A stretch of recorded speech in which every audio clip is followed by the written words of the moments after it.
Welcome to Out is Through, a podcast about living a meaningful life in difficult times. I'm Larry Lariosa, and I'm a life coach and licensed marriage and family therapist. In these uncertain times, maintaining a sense of well-being and purpose feels more challenging, yet more important than ever. In this podcast, I'll feature guests who have used their life experience, passion, and creativity to find personal meaning and deeper connection. As the saying goes, the only way out is through. And I hope these conversations help inspire you to live life to its fullest. So thanks for tuning in and enjoy the episode. Welcome to Out is Through, a podcast about living a meaningful life in difficult times. My name is Larry Lariosa, your host. And in light of everything happening with diversity, equity, and inclusion programs known as DEI, being defunded and politicized, affirmative action and ethnic studies courses being removed from our schools, this episode feels especially relevant. I worked in DEI for many years, and for me it was more than just a job. It was an indication that I belonged, that we belonged, in spaces we haven't historically had access to. I bring this up because our guest has spent her entire career pushing conversations and creating healing spaces to address the impact of racism in her work as a psychologist. Dr. Natalye Pearson, PsyD, is a licensed clinical psychologist with over 20 years of experience serving diverse communities in the San Francisco Bay Area. She specializes in treating racial trauma, internalized oppression, and identity development through culturally responsive individual and group therapy. Dr. Pearson is also a sought-after speaker and trainer, having led workshops for major tech companies, including Apple and PlayStation. Her work is rooted in the belief that healing begins with reconnecting people to the truth of who they are. I'd like to introduce our guest, Dr. Natalye Pearson. Welcome to Out is Through. Hello. Hi.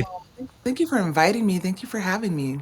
It's good to see you, Larry. Thank you. Good to see you too. It's been a while, and thank you for doing this and sharing with my audience your wisdom. Before we launch into the questions, I want to just check in with you. I'm asking all my guests, these are difficult times. How are you doing? Yeah. Well, you already know, Larry. Don't ask a therapist how we're doing, because we'll tell you in full detail. I mean, it is rough. I think there are times where I can tolerate being more present than other times, but I definitely, I'm scared. I'm always amazed as like, why is this? I mean, I know why it's happening, but I mean, like, why is this going on for so long? Who's gonna step in? Are we the ones to step in? I'm tired of stepping in. And I have a child, and so I'm worried about his future, and I'm worried about how he is experiencing the world, especially going through the pandemic and now this. So I'm doing okay, but I have moments where I'm not doing okay.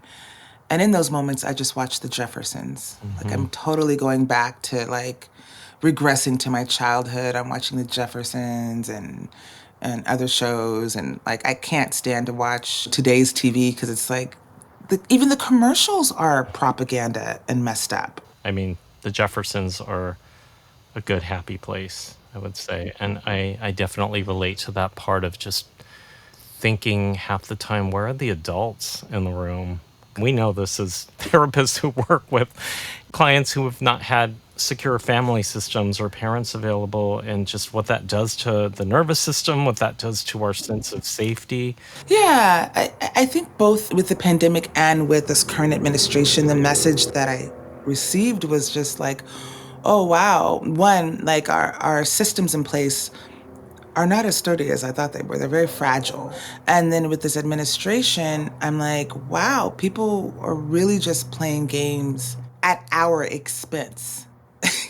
And that is hurtful. But then I also remember about like the history of Black folks in this country. They've always been playing games at our expense. Like, we are actual human beings. We have lives, and people are greedy and don't think about those lives, you know? Yeah. Well, I'm thinking about your son, and I'm thinking about all young people. Thank goodness for the Jeffersons. All right. It still holds up, George and Weezy. It still holds up. All right. So let's start from the beginning. Where does your life story begin? And how did that journey help you do what you're doing now as a clinical psychologist? Well, my life story began when my parents met. They met in college, HBCU college in Mississippi, meeting at a time where it was civil rights era. There was a lot of protesting going on and fighting for their rights, and they were thoroughly involved. My parents are from Mississippi and Alabama. I know both of them were impacted by that, the segregation, the civil rights era, greatly. My father was a nuclear engineer. I can't imagine what it was like for him during the 60s to get his master's degree in nuclear physics, which I didn't know because my dad was a very humble man. And I didn't know that he had a master's in nuclear physics until actually he died. I knew he was a nuclear engineer, but it wasn't until at the funeral that they were talking about all of his accolades. And I was like, oh my God. And my dad was in the home with me, but he was a very quiet, meek man. My mom was a resource specialist, had her master's in education. So they set the precedent for me. Their honeymoon was their flight out to California, as my dad had gotten this great old job at GE. You know, they had my brother and my sister, and they're 5 and 4 years older than me. And then I came along, and I was a surprise baby in a lot of different ways. I think my mom always tells the story. I was going to the doctor to find out about how to get my tubes tied, and they were like, well, you can't do that because there's a baby up in there. And that was me. I grew up in San Jose. So San Jose, California, Silicon Valley, and usually the only Black kid in all of my educational experiences. At the time that I grew up in San Jose, I think the Black population was 2.6%. About 10 years ago, I checked, it's 2.9%. We're not even to 3. Wow. And so, yes, it is a very diverse place, but not in regards to people of African descent. And I grew up on the south side of San Jose, which is, I would say, even more white. All the folks of color were on the east side. And I so wanted to be on the east side, but that was not where my parents bought their home. And so my experiences growing up in San Jose was that it was a very kind of conservative corporate culture, and a very white culture. And then I would spend my summers going to Mississippi and Alabama. Like every other year, we would go to Mississippi and Alabama. So I had knowledge of a different experience of how Black people, I guess, appreciated one another, but also what it was like to be in an all Black environment. Because where my parents lived in Mississippi and Alabama were still greatly segregated. I say that I bring all of this up is because as I was growing up in Silicon Valley, there was just an incredible amount of colorism that I experienced too. My parents were really good at explaining to me about racism. I still remember that talk before kindergarten. You're different, your skin tone is different, it's not bad, but kids might comment on it. You are loved and blessed and all the wonderful things. So I was very prepared for racism, but I wasn't prepared for colorism. With a population so small, not that many Black folks, I just assumed that this is where I belonged. And when I got to middle school, middle school is when you start like waking up to, who you're attracted to and crushes and things like that. And I was devastated when the boy that I liked, which was another Black boy, was saying, well, you would be pretty if you were lighter. And I think that was the beginning of just me really internalizing that I don't have a sense of belonging and I am alone. And there I was, 5'10", in middle school, very, very developed, There was just so many ways that they felt different. And so a lot of my adolescence and young adulthood was like trying to find where I belonged and looking for me, looking for representation of me.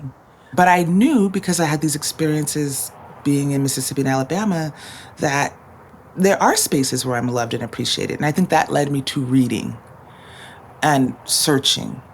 And I would read stories by Black authors that would help me to understand about colorism. And I talked to my mom about it too. That was such a big, big thing that I struggled with. So you would think I would leave and go to school in the East Coast, but I didn't do that. No, I didn't do that. I went to school in my same hometown. I went to Santa Clara University. Mm. And that introduced me to another level of institutionalized racism, but also white folks that had never come in contact with Black folks and socioeconomic separation. It just kept unfolding. Yeah. I'm curious because I think when we have experienced a feeling of not belonging in your case around your skin color, your race, but we also start to develop these superpowers that we read the world in a different way out of our own need to survive it. And I wonder, because you did become a psychologist, and I wonder what superpowers you started to develop around this time as you were kind of coming of age and becoming more aware of your racial identity. I'm so glad that you named it racial identity because there was some other things that were happening too, which was at 12, I was 12, my sister was 17. My sister started presenting symptoms of her mental illness, which was schizoaffective disorder, which for those that don't know, it's a lovely combination of like bipolar and schizophrenia. It was crazy because like my sister was saying things that didn't make sense and I was 12 and I was like, what's happening? She was always a little bit on the shy and quieter side. So that was another thing that led me down another area where I took a class in my junior year in high school of psychology. And I read about bipolar and I was like, Mom, this is my sister. All of that is to say is like psychology provided me with a different understanding of how to understand why people did the things that they did. I think I've always had like a natural inclination to analyze a lot of shit. So that started to develop a little bit more.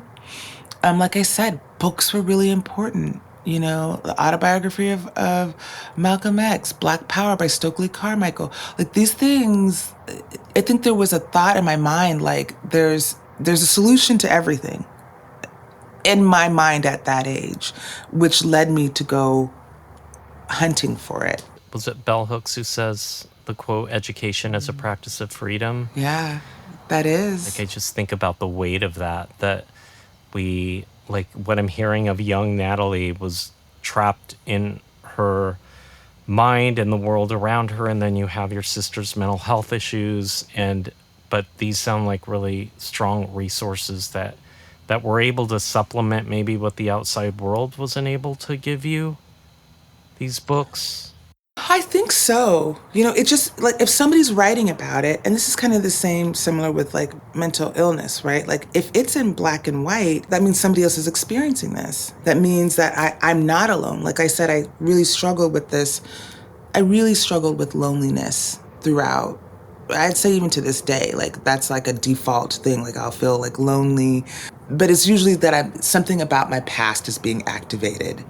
And during that time, I was really lonely. So I was looking for people that could understand or that had had similar experiences or could put into words my experience. And once I started to see that, that means that I'm not alone. There's a roadmap, or somebody was brave enough to talk about what was happening for them. You mentioned Bell Hooks, my patron saint. Discovering Bell Hooks in college, race, class, and gender, that course changed my life. It's like, oh wow, reading about the Harlem Renaissance changed my life. People were writing about colorism back then and about passing. And so that really helped to broaden my world. As a Black person in the psychology world and going to grad school. What was that like? Ooh, you're gonna get me in trouble. Because you know how I feel about my alma mater, or maybe you don't. Wow, that's very interesting. So, I have now come to a place of acceptance that maybe I need to be like, just there's something about the Bay Area that I am here. You know, I'm born and raised here. I am here. Now, I did not just blindly apply. I went online and of course their brochure had plenty of people of color on it, and it sounded great, blending Western therapeutic practices and Eastern religion. And I was like, yeah, it's gonna be different.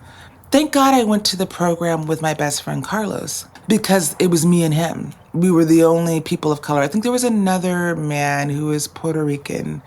That's it, three in our entire cohort. I looked around the room. I remember that first day, I looked around the room and I was like, you know, when you go to orientation, I was like, where are the people? Okay, well. And then it was very much so Western therapeutic practices and Eastern spirituality, religion through the lens of white folks. And it was awful. It was an awful experience. I am grateful that I learned about psychology, but in terms of my training and how I practice today, that came from my practicums and my pre-doctoral internship and my postdoctoral fellowship and all the other things that I did outside. Every single paper I wrote was on Black people.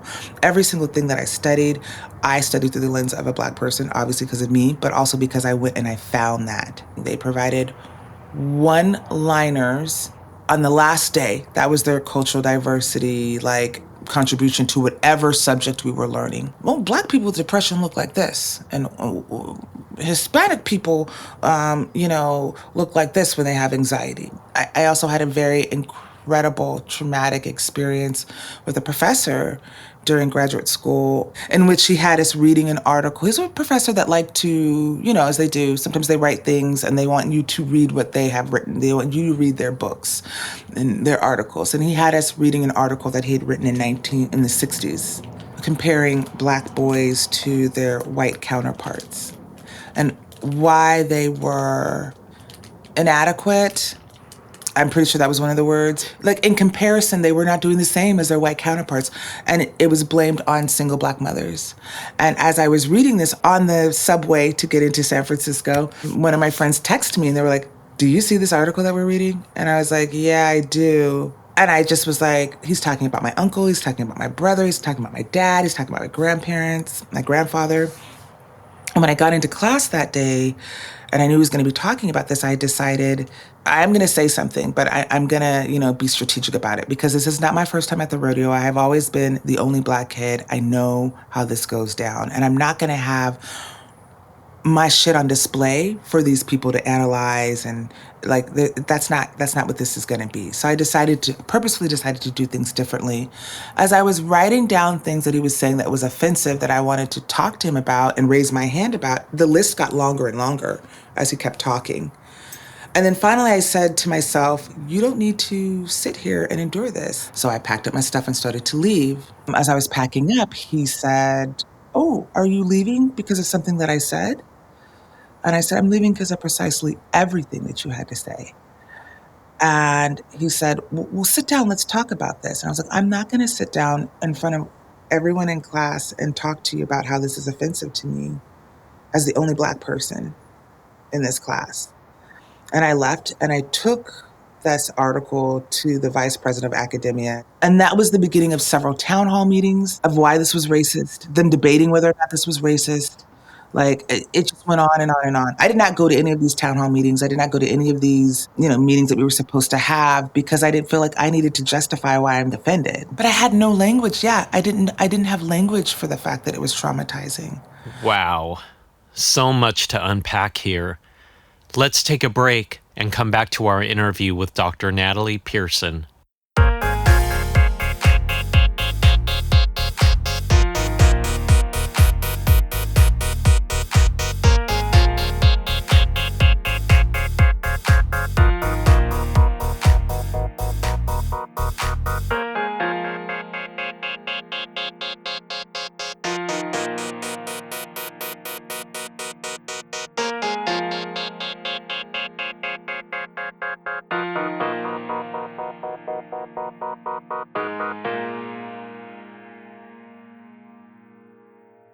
You really touch on something that I think doesn't really get talked about. And I see this a lot with my clients. I've lived this to some extent. As first generation folks, as people of color, our trauma is wrapped up in the success, right? The Yes. ability to get these advanced fancy degrees that now we can sort of reap the benefits of having paid the dues, but that trauma is wrapped up in the experience of becoming a professional in this world. And I think that's just a reality that so many people of color, first generation people, like you constantly have to deal with the wounds as you're going through it.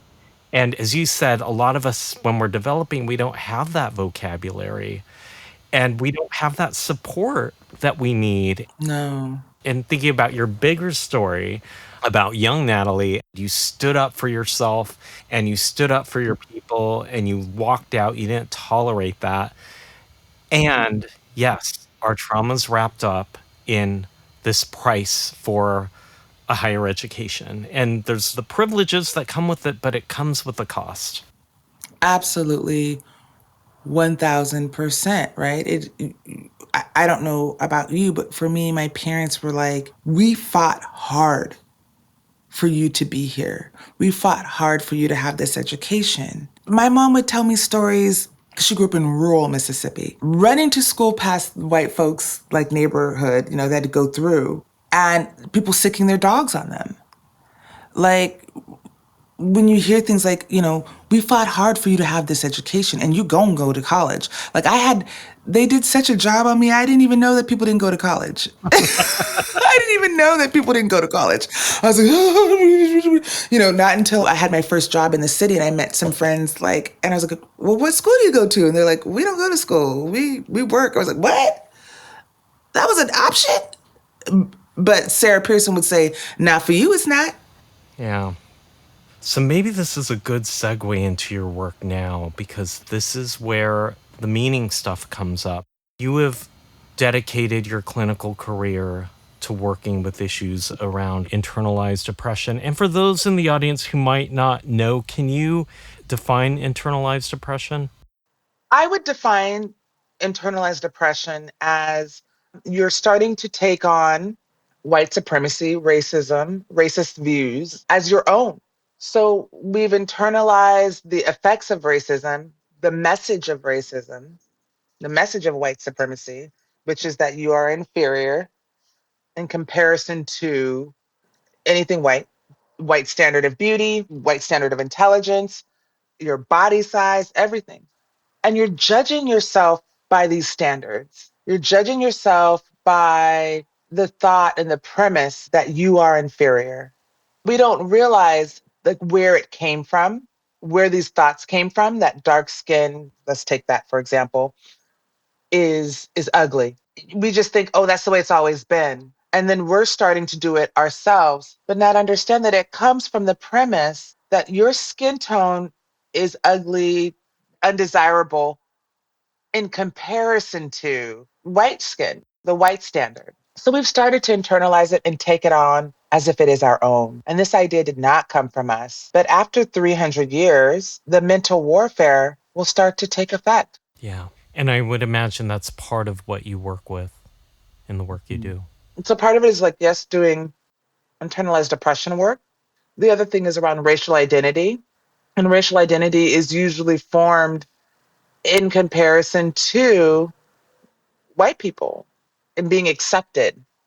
And so sometimes our racial identity starts to shift and change too, and wanting to help people around reclaim themselves, which brings me to like radical self care. Thanks. Because I know you asked about that too, Yes. right? I think of radical self care as like we do have the right to take care of ourselves before others, but not at the expense of others. And I think what makes it different than like an individualistic type of thing, it's sort of like the premise of this is what I learned becoming a mother. If mama ain't happy, ain't nobody happy, right? Like I can't take care of you if I haven't taken care of myself and I'm so depressed I can't get up and take you to school, cook your breakfast, do things. I have to take care of myself. I have to invest in me. I have to fill my cup back up so that I can be the best mom, the best coworker, the best partner, the best sister, the best daughter that I can be. But that requires me to do things like set healthy boundaries in my relationships. That requires me to not be a workaholic like I am, but actually to take vacations or a mental health day and rest. It requires me to say no to some things. And it also requires me to say yes to some things.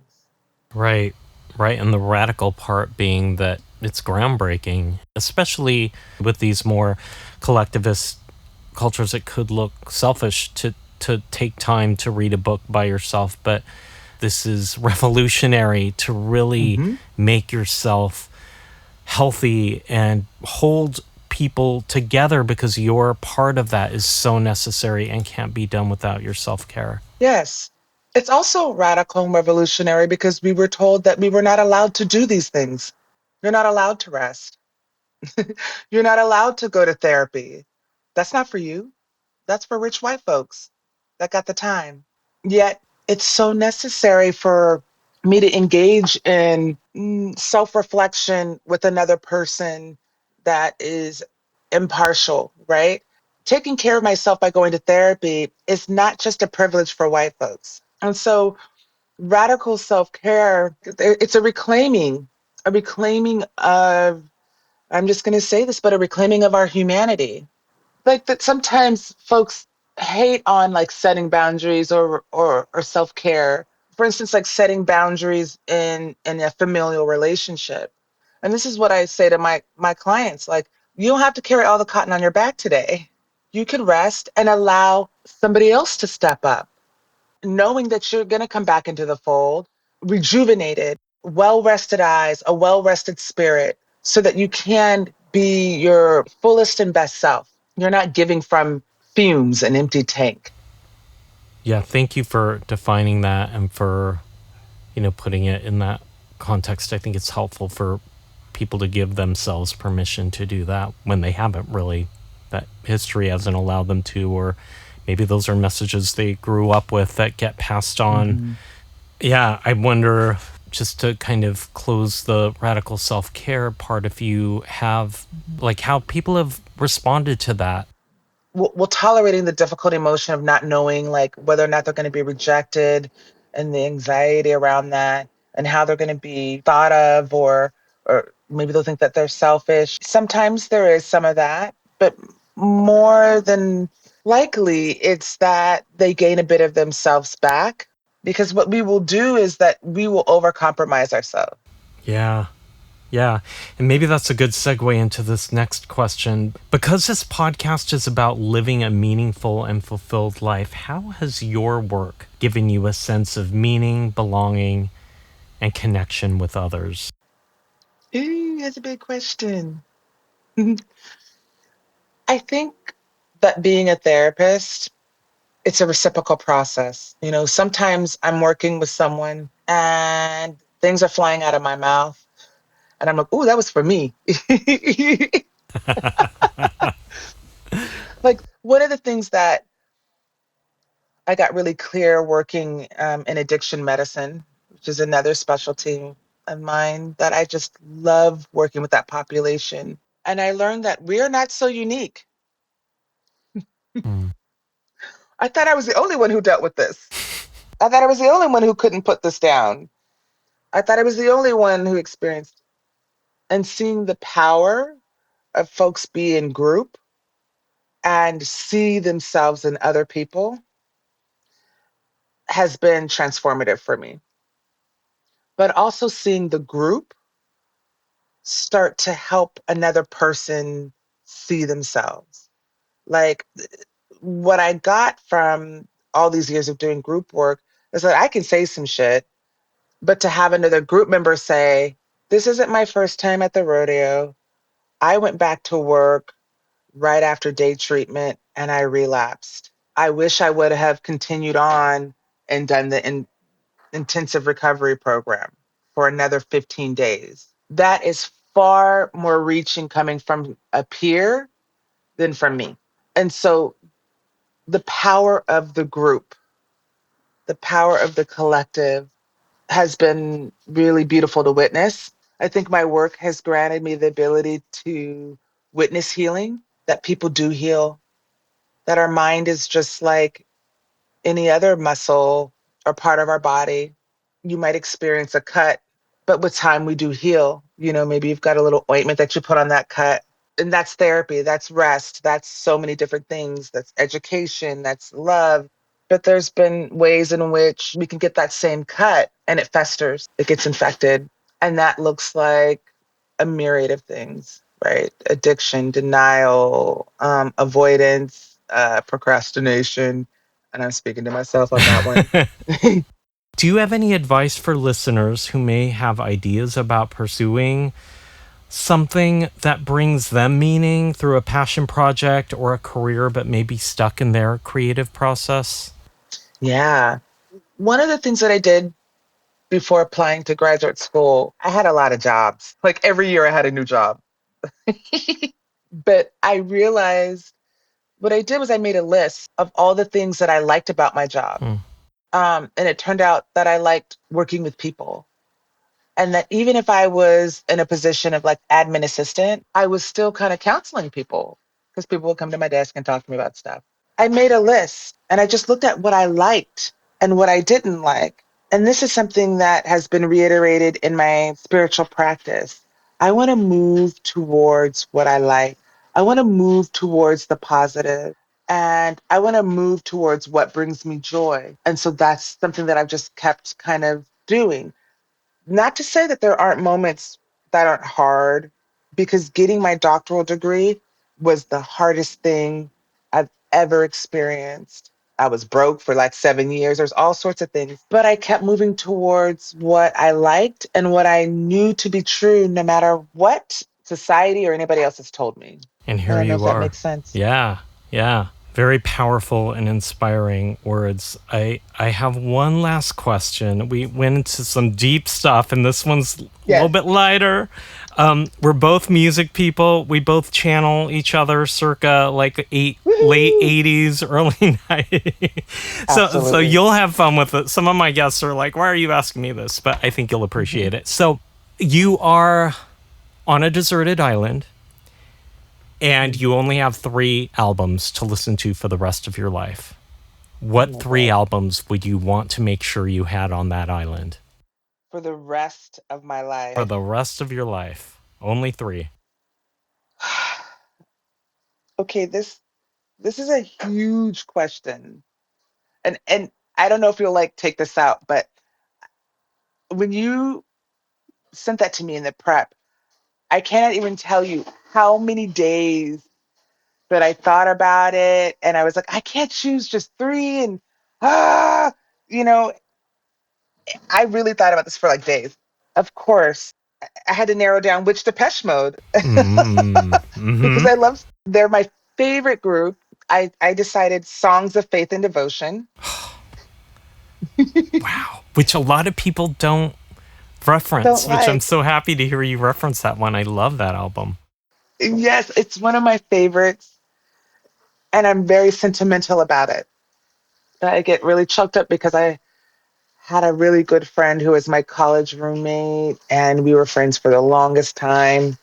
She passed away in 2019 from alcoholism, actually. But we used to jam to songs of faith and devotion, like all the time in our dorm room and beyond. So that's for Julia and for all the memories that are wrapped up in 1993 to like 98, 2000. Love that album. Then there's this is really hard. So I love soca music. Mm. I love the Caribbean. It has been like Carnival is such an experience for me. And for those folks that don't know, that Carnival in the Caribbean is a celebration of the emancipation. Mm.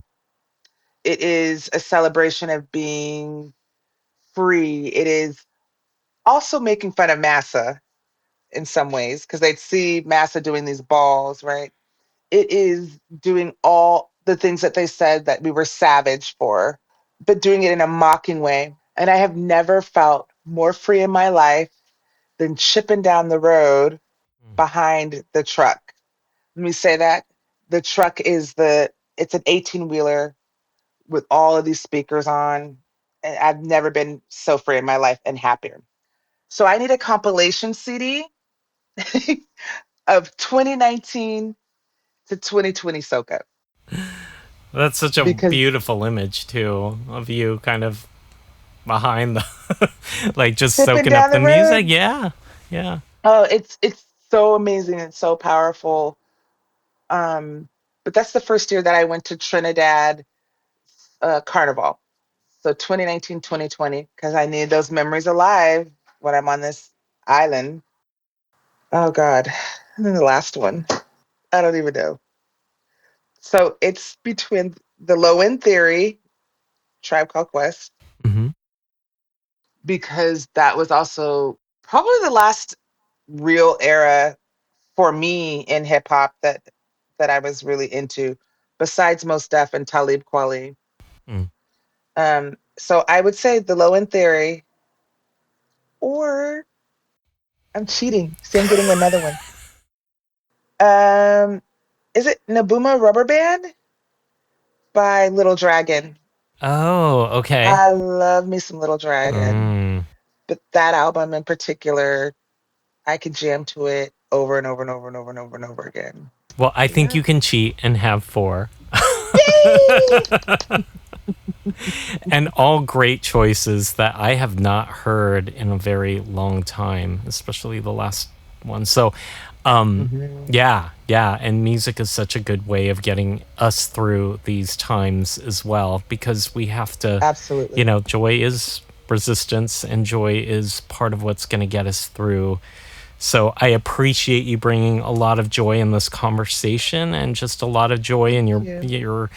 your music selections, and I could just hear the passion in your voice about the work you do, partly informed by that little kid in San Jose that was just trying Yeah. to make it through, and just so proud to see the work that you're doing. And Thank you um so much, Larry. yeah, thank you Yeah. for being part of this discussion and helping us talk through some stuff that may be new for some listeners but not new, and maybe validating the experience of others. So I really appreciate you, Natalie, and Oh, so glad to be in this field with someone like you. oh, Larry, thank you so much.